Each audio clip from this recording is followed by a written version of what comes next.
Bonjour à tous. Alors aujourd'hui, nous allons voir comment démontrer la formule qui nous donne la forme canonique d'un trinôme du second degré. Alors c'est une démonstration qui parfois est un peu compliquée au démarrage de la spécialité de première parce que bon, c'est du calcul littéral, on utilise des identités remarquables et parfois, bon, certains s'en mêlent un petit peu. Alors, j'essaie de reprendre ça. Si ce n'est pas clair, n'hésitez pas à me le signaler. Alors, tout d'abord, pour commencer, donc voilà, un trinôme du second degré, son expression en fonction de x est ax carré plus bx plus c. Donc, pour obtenir la forme canonique d'un trinôme, je rappelle que la formule générale de la forme canonique d'un trinôme, parce que pour un trinôme donné, il n'y a qu'une seule forme canonique, c'est a facteur de x moins alpha au carré plus bêta, où alpha, en fait, c'est égal à moins b sur 2a, et bêta, c'est l'image de alpha par la fonction f. Voilà. Donc on va établir cette formule. Alors pour ça, on va commencer par mettre a en facteur dans l'expression oui, avec les termes qui contiennent du x, hein, donc x carré plus b sur ax, je peux diviser par a puisque a est différent de 0, hein, donc ça pose aucun problème.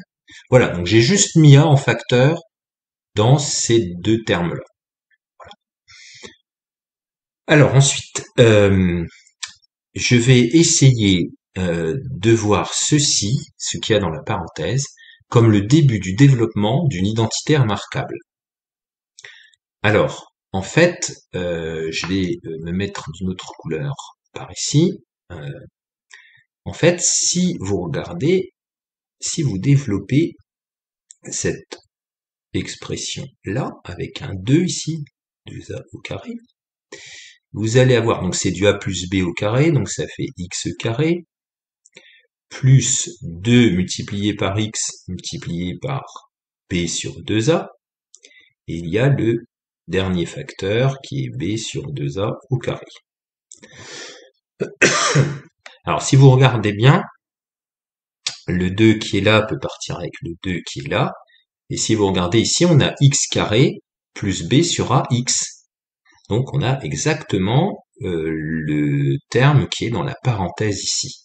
Par contre, on a ce terme-là qui n'apparaît pas ici, donc il va falloir le soustraire. Alors regardez ce que je vais faire hein, en gardant l'autre sous les yeux. Donc ça va donner x plus b sur 2a au carré, donc cette quantité-là.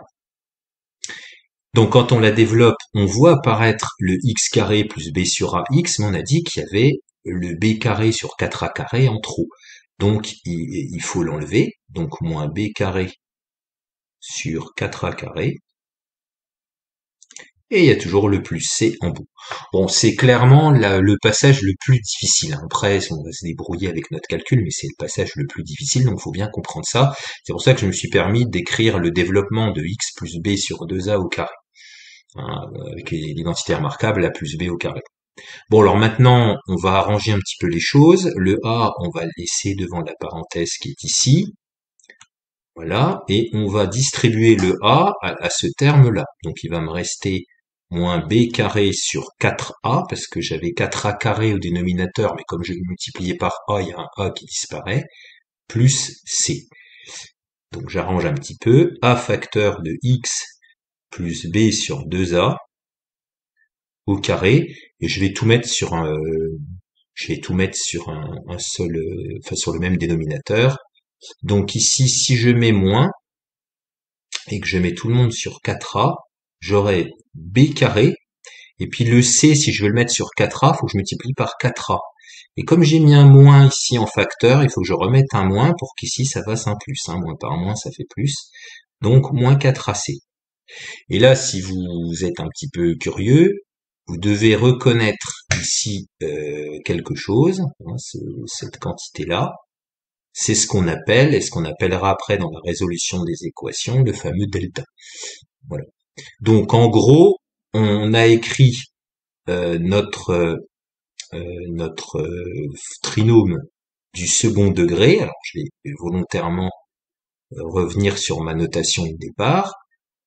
Notation de départ de la forme canonique, c'est ceci, ce qui veut dire que par identification, alpha va donc bien faire moins b sur 2a, puisqu'ici, regardez, vous avez ceci. Donc si vous avez plus b sur 2a qu'il faut moins alpha, c'est que alpha fait moins b sur 2a, c'est ce que j'avais dit initialement. Et puis donc pour le bêta, en fait, ça nous donne toute cette formule-là. En fait, bêta, c'est tout ça, c'est égal à bêta.